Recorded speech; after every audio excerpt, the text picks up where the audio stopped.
역사 지리로 보는 성경 동서남북 이제 세 번째 시간 시작하도록 하겠습니다. 동쪽과 서쪽을 봤으니 이제 어느 쪽을 볼까요? 남쪽으로 함께 보죠. 남쪽은 남쪽이라는 뜻을 가진 게 네게부라는 뜻이에요. 그래서 네게부 지역을 보겠습니다. 네게부는 현재 네게부는 굉장히 넓은데 성경의 네게부는 아주 그렇게 크지 않은 아주 분지 같은 지역입니다. 우리 함께 그쪽으로 가보도록 하겠습니다. 지도를 보면 이렇습니다. 남방이라고 불리기도 하고 남쪽이라고 불리는 이 네게부. 이 네게부에서 가장 중심이 되는 도시는 사실은 부엘세바예요. 부엘세바. 근데 이 부엘세바를 중심으로 주변에 여러 마을들이 있는데 오늘은 이 남방의 특징을 가장 잘 표현한 삶으로 표현한 사람이 아브라함의 아들 이삭입니다. 이삭이 여기서 대부분의 생애를 살았기 때문에 오늘 이곳에서 이삭 이야기를 보면서 또 아브라함의 이야기도 같이 보게 되고 이삭의 아들 야곱에 대한 이야기도 같이 보게 될 겁니다. 오늘 특별히 이 네게부에서 가졌던 이 이삭과 야곱이 가졌던 정신이 있는데요. 이게 네게부 정신이에요. 이 네게부 정신이 어떤 것인가 우리 살펴보면 우리 신앙생활하는데 굉장히 도움이 될 줄 믿습니다. 자, 우리 네게부 특징을 한번 딱 볼게요. 보면은 비가 안 오는 여름에 제가 가서 찍었어요. 찍었더니 저렇게 먼지가 쫙 날리는 이 땅이 보니까 황토옥이에요. 황토옥인데 여름에는 이스라엘이 원래 비가 한 방울도 안 옵니다. 한 방울도 안 올 뿐만 아니라 구름 자체가 없어요. 여름에는. 비는 언제 오냐면 겨울에만 와요. 근데 겨울에 오더라도 이 남방 지역은 굉장히 조금 옵니다. 원래 사막과 또 농토와의 그 경계 지점이 어디냐면 1년에 200mm를 오느냐 못 오느냐가 경계 지점이에요. 그런데 이 네게부가 바로 그 경계예요. 어떤 해에는 200mm 이상이 와갖고 농토가 되고요. 그럼 농토가 되면요, 이상하게 여기는 먼지가 많이 쌓였고 이 먼지가 양분이 되어갖고 잘 자라요. 비만 있으면 물만 있으면. 그래서 현대 이스라엘은 이 네게부를 최고의 옥토로 갖고 놨어요. 왜냐하면 수리 시설을 만들어갖고 갈릴리 바닷물을 갖다가 이 남쪽까지 끌어온 거예요. 끌어와갖고 지금도 최고의 농경지로 만들었는데 아브라함이나 이삭이나 야곱 때는 그렇지 못했을 거 아니에요. 그러니까 산에서 조금 내려오는 물하고요, 하늘에서 내리는 비, 요것만 가지고서 농사를 짓다 보니까 비가 오면은 농사할 수 있고 안 오면 농사할 수 없는 그런 특별한 지형을 갖고 있어요.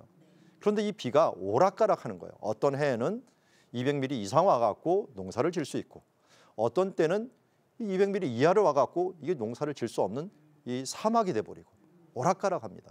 그러니까 여름에는 저렇게 날리는 걸 보면은 비가 안 오면 저런 땅이 된다는 걸 우리가 알 수가 있어요. 하나님은 그래서 아브라함과 이삭과 야곱을요, 이 땅에서 훈련을 시킵니다. 어떤 땅이냐면 하나님만을 의지하면서 살 수밖에 없는 땅. 하나님이 내려주시면 살고 안 내려주시면 죽을 수밖에 없는 땅. 여기에서 그들을 훈련시키면서 그들에게 이 네게부 정신, 하나님을 의지하는 정신을 배우게 하십니다. 자, 그걸 한번 볼까요? 자, 먼저 아브라함 때도 기근이 들었는데 이 이삭 때도 기근이 들게 됩니다. 그래서 이삭이 기근이 딱 드니까 이 땅에 이제 가뭄이 오면은 겨울에 비가 안 오면 여름에는 원래 비가 안 오는 거니까 그 다음에도 비가 오기 전까지는 굶고 살아야 돼요. 특별히 양들이 굶어요. 풀이 없으니까. 그러면 여기 살 수 없으니까 어디로 가느냐, 대부분의 사람들이 힘들면은 애굽으로 내려가요. 애굽은요, 나일강이 있죠. 이 나일강은 사실은 밀림에서 내려오는 강이에요. 그래서 나일강 주변에는 항상 물이 있어요. 나일강 지역이라고 해갖고 비가 내리는 건 아니에요. 이스라엘과 거의 비슷한데 비도 별로 안 내리는데도 나일강 물이 있기 때문에 주변에 그나마 살 수가 있었어요. 그래서 아브라함 때도 그때 내려갔고 이삭도 내려가려고 하는데 이때 내려가려고 할 때 여호와께서 이삭에게 나타나서 애굽으로 내려가지 말라는 겁니다. 그러면서 뭐라고 말씀하냐면 내가 지시하는 땅에 거주하라. 이 땅에 거류하면 내가 너와 함께 있어 내게 복을 주고 내가 이 모든 땅을 너와 네 자손에게 주리라 하면서 축복을 약속하신 거예요. 비가 한 해 동안 안 왔어요. 그리고 나서 그 다음에 안 오면은 양이고 먹을 것이고 이제 1년 겨우 버틸 만큼 있는데 그 다음 안 오면 다 잃어버리는 거예요. 모험이에요, 모험. 여기 있는다는 건 모험이에요. 그래서 이삭이 이걸 믿었어요. 하나님 말씀을 믿고 그 땅에 거하였어요. 거하면서 어떻게 했느냐? 농사를 짓기 위해서는 뿌려야 될 거 아니에요. 미리 뿌려야지 비가 오든 말든 뿌려야지 그 다음 결정을 할 텐데 이 땅의 특징은 또 뭐가 있냐면요. 한 번 흉년이 들면 계속 흉년이 들고 한 번 풍년이 들면 계속 풍년이 드는 특징이 있어요. 어디 이야기에 나오는 요셉 이야기를 보면 알아요. 요셉이 7년 동안 풍년, 7년 동안 흉년 이런 이야기 있었죠. 이 지역이 이런 지역이었기 때문에요. 이삭은 한 해 딱 되니까 빨리 가야 된다고 생각했는데 또 지역 사람들 알았어. 아, 내년 흉년이겠구나. 준비해야지. 그럼 뭘 준비하느냐? 곡식을 저장하고 가능한 한 조금 먹으면서 버텨요. 한 몇 년은 버텨야지 비가 오르니까. 그리고 씨를 뿌릴 때 어떻게 뿌리냐면 물가 옆에. 여기 보면 저 나무가 많이 심어 있는 물가 있겠죠. 그쪽에 있는 물가에다가 아마 씨를 조금씩 뿌려. 많이 뿌릴 필요가 없어요. 비가 별로 안 올 거니까. 그럼 비가 조금 오면은 머물면은 그 물을 갖다가 뿌리면서 농사를 지을 생각을 해요. 그런데 이삭은 하나님이 어떻게 하신다 그랬어요? 내년에 이곳에 머물라고 했으니까 분명히 이게 무슨 의미로 받아들였냐면 축복을 주시고 의외의 비를 주실 것이라고 하는 그 확신을 갖고 있었어요. 다른 사람은 물가에 뿌릴 때 이삭은 어디다 뿌렸을까? 이 앞에 있는 넓은 평지에다가 씨를 뿌려버린 거예요. 사람들은 미쳤다고 했겠지. 저 사람 이 땅을 몰라도 너무 몰라. 내년에 분명히 흉년이 들 텐데 저 사람 다 망하겠구나 하는 생각을 가졌는데 웬걸요. 그해 겨울에 비가 왔는데 엄청나게 온 거예요. 그러니까 물가에 뿌렸던 씨앗들은 어떻게 됐을까요? 다 떠내려가 버렸어요. 고수부지에 뿌려놨던 게 다 떠내려간 거고 마찬가지로. 그런데 이삭이 뿌려놨던 이 넓은 들판에는 너무나도 큰 풍성한 풍년이 들게 된 것을 보게 됩니다. 그래서 이런 결과가 와버렸어요. 이삭은 뿌린 것이 얼마나 잘 자랐는지 이 100배의 축복을 받았어요. 100배. 그런데 다른 사람 거는 꽝. 아무것도 없어져 버려요. 아무것도 얻지 못하는 결과가 왔어요. 이게 바로 내계부 정신이에요. 하나님을 말씀을 믿고 의지하고 그 뜻대로 행하면 100배를 얻지만 그러나 의심하고 행하는 자들에게는 아무것도 못 얻는 땅. 이게 내계부였어요. 하나님은 이거를 이삭에게 훈련시킨 거예요. 그래서 사실은 이 정신을 잘 받은 사람이 야곱이에요. 그 야곱 이야기는 조금 이따 보도록 하겠고요. 그런데 여기에서 이렇게 풍년이 들고 막 100배가 되고 또 가격이 올라가니까 큰 부자가 돼버린 거예요. 그러니까 사람들이 시기와 질투가 있겠죠. 그래서 이삭이 또 무슨 능력이 있었냐면 이거 우물 파는 능력이 있었어요. 우물. 이 우물은 여기가 반사막지대이기 때문에요. 그냥 우물이 아니라 거의 오아시스 수준이에요. 이걸 그냥 오아시스가 터져 나오는 건 없고요. 깊이 파갖고 한 30m 이 정도를 파고 들어가야지 물이 나오면 나올까.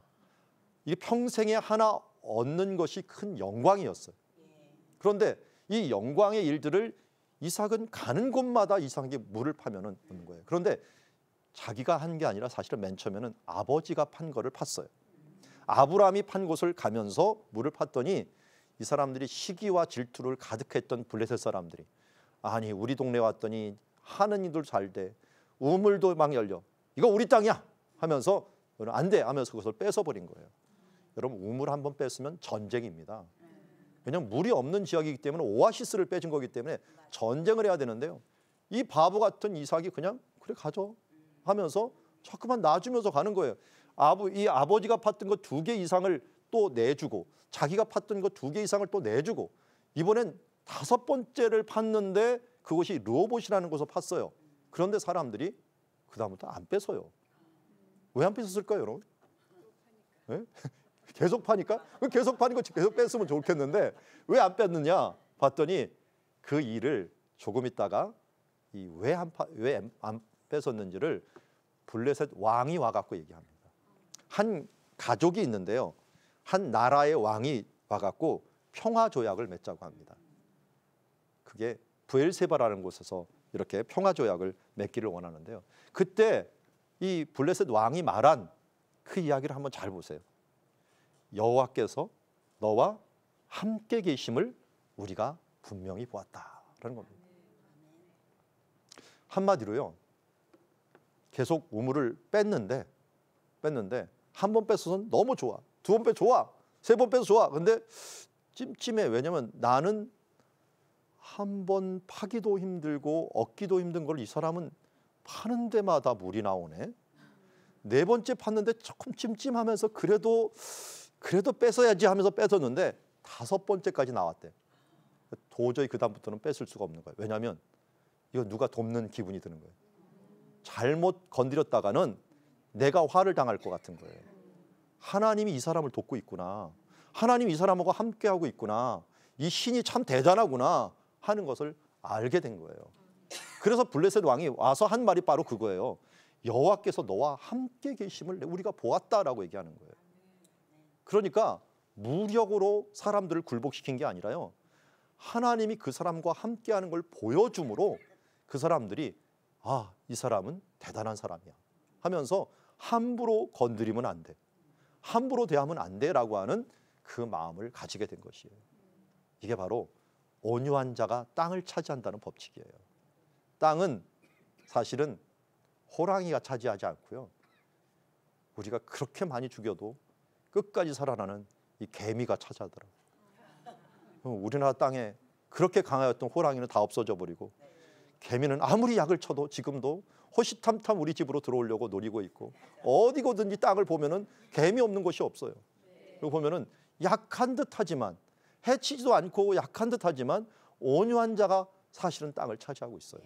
이게 하나님의 법칙이에요. 사실은 우리가 그리스도인으로 살아가는 것들 중에 뭔가 뭐 아기다툼을 하면서 열심히 살아야 될 것 같지만 그 뭐 투쟁을 하듯이 살아야 될 것 같지만 때로는 온유함으로 승리해야 될 때가 있습니다. 바로 예수님도 십자가의 온유로 승리하지 않았습니까? 아멘. 자, 이 땅의 특징 또 하나 알려드릴게요. 자, 봤더니 브엘세바라는 곳을 제가 사진을 찍었어요. 봤더니 지금 푸르른 지역이에요. 우리 이게 겨울인데요. 비가 오면 이렇게 푸르게 됩니다. 아까는 비가 안 왔을 때 막 먼지만 날렸는데요. 비가 오면 이렇게 푸르고 노란 꽃, 이게 유채꽃 같은 꽃들이 쫙 펴고요. 쑥갓꽃도 이쪽에 쫙 펴요. 아름다운 꽃이 핍니다. 근데 여기 보면은 물이 조금 놓여 있는 곳이 있죠. 가운데 물이 놓여 있는데 저기가 원래 큰 시냇가인데요. 비가 올 때만 시냇가가 되고요. 여름에는 그냥 골짜기가 되는, 이걸 그쪽 지역 사람들은 와디라고 부르기도 하고 히브리어는 나할이라고 하는 말로 부르기도 하는데요. 이곳이 남방 시내예요. 남방 시내. 남방 시내. 시편 126편에 남방 시내를 이야기하면서 그 특징이 뭐냐면 이 빨리 흐른다라는 특징을 갖고 있어요. 우리 포로를 남방 시내들 같이 돌려보내소서라고 했는데 이 물이 한번 차기 시작하면요. 빨리 흐르는 거예요. 자, 그 물을 한번 볼까요? 한 예를 볼게요. 그 물이 지금 물이 꽉 차 있죠. 네. 이 물은 저 헤브론 산지에서부터 물이 내려왔고요. 주변에 구름이 많죠. 겨울이라는 거예요. 겨울에 비가 오니까 나무가 없잖아요, 주변에. 네. 그러니까 물이 다 골짜기로 몰려들면서 흐르기 시작하는데 이렇게 봐서는 잔잔한 물 같아요. 근데 뭐 차 하나가 오네요. 그 차가, 저 차가 경찰차예요. 경찰차가 왜 오나 봤더니 이 차들이 경찰차가 한두 대가 온 게 아니라 여러 대가 지금 왔어요. 근데 왜 이렇게 왔나 봤더니 그 가운데 한 사람이 지금 저 개울가에 서 있는 거 보십니까? 네. 저 사람이 서 있어요. 근데 저 사람을 구하려고 하는데 어떻게 할 수가 없는 거예요. 우리 같으면 저거 뭐 왜 못 가나는데 잘 같이 보면 물살이 너무 세요. 너무 세갖고 밧줄을 던지지도 못하고요. 어떻게 할 줄을 몰라갖고 지금 하는 거예요. 그 사람이 갑자기 물이 오는 바람에 어찌할 줄을 모르는 거예요. 사실 제가 이때 뉴스를 이 장마 시절 때 보면은요. 이런 넓은 들판에다가 텐트 치고 자다가 죽는 사람이 많아요. 갑자기 물이 흘러나오는 바람에. 그래서 우리 모래 위에 지은 집, 반석 위에 지은 집 얘기하죠. 여기가 모래판에다 텐트 치고 자면 큰일 납니다. 겨울에는. 물이 언제 갑자기 쳐들어올지 모르기 때문에. 그래서 이 사람도 지나가다가 갑자기 물이 오는 바람에 중간에 갇혀버린 거예요. 갇혀버린 거예요. 그 어찌할 수 없으니까 사람들이 어떻게 하느냐. 사람들이 어떻게 궁리하다가 막 경찰도 안 되니까 결국 이런 방법을 쓰게 됐어요. 뭐가 동원됐을까요? 군인들한테 연락을 해갖고 군용 헬기가 등장을 해갖고 그 사람을 꺼냅니다. 자, 어느 정도 꺼냈는지 한번 봅시다. 자, 대롱대롱 달려있죠? 밑에 한번 보세요. 물이 다 없어, 지금 육지가 없어져 버렸어요. 물살이 얼마나 센지. 이게 바로 남방시내예요. 남방시내. 이렇게 남방시내들처럼 우리를 돌려보내 주시옵소서라고 기도한 것이 포로로 잡혀갔던 사람들이 이 남방에 살았던 사람들이 우리를 이렇게 좀 돌려보내 주시옵소서라고 기도를 한 거예요. 이런 특징이 있는 곳이 바로 네게부라고 하는 지역이고요. 이 네게부 정신 중에서 또 하나 우리가 꼭 잊지 말아야 될 것은 이 야곱이 받았던 정신이에요. 야곱이 하나님께서 축복해 주시면 100배를 걷고 축복하지 않으시면 아무것도 못 없는 땅을 봤어요. 그러면서 야곱이 무슨 욕심이 나냐면, 야, 하나님께 축복을 받아야 되는데 잘 봤더니 나는 쌍둥이로 태어났는데 장자에게 축복은 많이 주고 이게 차자에게는 축복을 별로 안 주거든요. 신명기 보면은 장자에게는 2배를 주라고 얘기하고 있어요. 근데 이 2배를 주는데 왜 나는 똑같이 태어나고 2배를 못 받나? 장자의 축복을 받아야겠다 해갖고, 이거 뭐 팥죽으로 장자의 명부를 산다고 해고 사지는 겁니까 이게? 그런데도 야곱이 어떻게든지 살려고 해요. 그러면 야곱은요, 속이는 자였고 별로 그렇게 인상이 좋지가 않아요. 성경을 보면 왜 야곱이 축복을 받았지? 이게 이해가 안 돼요. 그런데 네게부 이 이야기를 잘 살피면, 아, 그래서 야곱이 축복받았구나 를 알게 되는 게, 하나님의 축복을 사모하는 자였어요. 다른 것으로 축복이 온다고 생각하지 않았어요. 에서는 그걸 중요시 여기지 않았어요. 내 힘으로 사냥해갖고 살면 되지, 내 뜻대로 살면 되지 했는데 야곱은 아니었어요. 아버지를 보면서, 야, 하나님이 축복해야 사는구나, 어떻게든지 하나님의 축복을 받자 해서 그 축복을 사모했던 거예요. 그래서 나중에 도망갈 때도요, 베델에서 이 돌베개 베고 자다가 하나님께서 나타나셔갖고 한마디 하셨어요. 내가 너 축복할 거다 했더니 그의 용기를 얻어갖고 갔다 오게 됩니다. 심지어 어떤 일까지 벌어지냐면, 나중에 이렇게 갖고 야곱의 사닥다리에서 축복의 확신을 갖고 갔다 오다가 나중에 돌아오죠. 돌아올 때는 저 야복강 있는 곳에서요, 형님이 군대들 400명을 데리고 온다는 거예요. 그러면 우리 같으면 어떻게 기도하겠어요? 하나님, 형님을 막아주십시오. 에서를 막아주시고 나를 보호해 주십시오. 이렇게 기도해야 되는데요, 야곱은 그렇게 기도하지 않았어요. 어떻게 기도했을까요? 자, 창세기 32장 26절을 보면, 내게 축복하소서. 내게 축복하지 않으면 보내지 않겠습니다. 우리가 잘 알듯이 여러분, 환도뼈라고 알죠? 야곱이 이 천사가 이 엉치뼈를 치면서 쩔뚝거릴 정도였는데요. 여러분, 허리 뼈 본 적 있으세요? 저는 허리 뼈 봤는데요, 삐는 동시에 못 움직여요. 그런데 허리를 친 거나 마찬가지예요. 하는데도 끝까지 천사를 놓지 않았어요. 뭐 때문에? 축복해 주십시오. 그렇지 않으면 못 보내겠습니다. 아마 천사가 말해요. 아니, 에서 온다는데 무슨 축복이야? 아니, 일단 축복하시면 다 해결이 됩니다. 당신의 축복만 있으면 됩니다 하면서 이 축복을 붙잡은 거예요. 이게 네게부 정신이거든요. 야곱이 이것 때문에 하나님께서 야곱의 많은 약점도 있지만 최고의 강점을 보면서 그를 하나님께서 이스라엘이라는 이름을 주시고, 그가 또 분이엘이라는 하나님의 이 얼굴을 보았다라고 하는 축복을 받게 됩니다. 그래서 분이엘이라는 건 하나님의 얼굴이라는 뜻이고요. 또 여기에서 제가 한번 재현을 해봤어요. 이렇게 씨름을 했을 것이다 재현을 해봤는데, 여기서 이스라엘이라는 이름을 받았어요. 이스라엘의 이름 뜻이 뭐죠? 하나님과 겨루어 이겼다는 거예요. 감히 누가 하나님과 겨루어 이기겠어요? 그런데 하나님이 뭐라고 했냐면, 그래, 너처럼 이렇게 하나님의 축복을 간구하는 자들 내가 저주마. 그럼 하나님을 이길 수 있는 유일한 방법은 기도하는 거예요. 하나님의 축복을 절대적으로 사모하면서 나가는 사람들에게 하나님이 이기는 게 아니라요, 하나님이 져주겠다고 선언한 거나 마찬가지입니다. 그래서 이때 또 하나님의 얼굴을 배웠다 그래서 분이엘로 이 땅을 만들어 놓고 오게 되고요. 그곳에서 이제 돌아와서 하나님의 축복을 얻게 되는데, 우리가 네게부 정신 하면은 꼭 그래서 깨달아야 될 것이 바로 이겁니다. 우리가 앞에 보았듯이 농사를 통해서 100배의 축복을 얻는 것들 하나님을 통해서 얻는다라고 하는 것이고요. 그리고 또 온유한 자가 이 하나님이 주시는 땅들을 차지한다라고 하는 부분들을 우리가 배울 수 있었습니다. 그래서 이삭은 어떻게 보면 참 온유한 사람이었어요. 그렇지만 하나님의 축복에 대한 확신, 하나님이 주님이 말씀하시면 나가고, 하는 주님이 가지 말라고 하면 멈춰서고 하는 이 축복을 실천을 했는데, 이 실천의 모습을 가장 잘 보고 배운 사람이 야곱이었습니다. 야곱은 거기서 아주 원리를 깨달았어요. 하나님의 축복만이 내 살 길이다 하는 것을 알고 그것을 위해서 기도하며 나갔고, 그것을 붙잡고 나가다 보니까 그가 위대한 신앙의 조상인 이스라엘이라는 이름을 얻었습니다.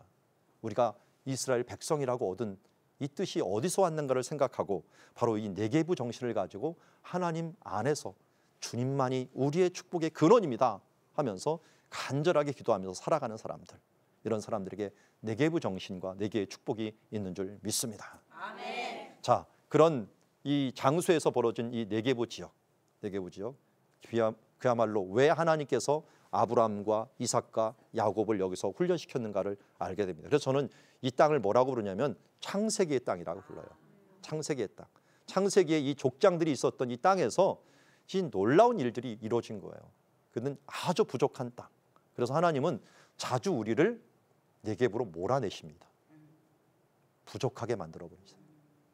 물 하나 얻기도 힘들고요.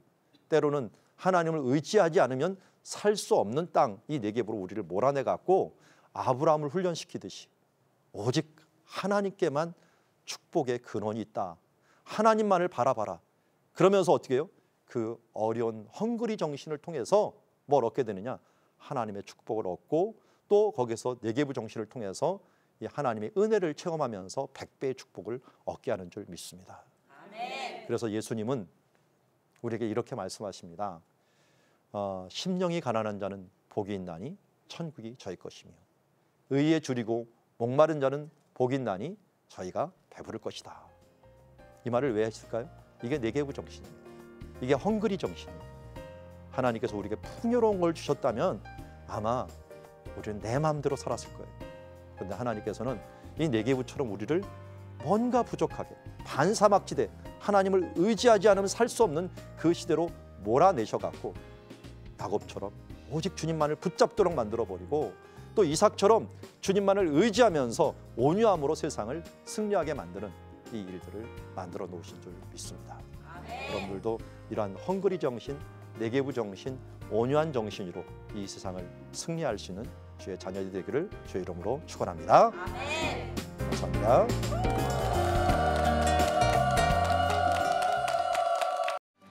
이 프로그램은 CTS 방송가족의 사랑과 후원으로 제작되었습니다. 후원 전화 02-6333-1003번, ARS 060-800-1111번으로 전화 주세요.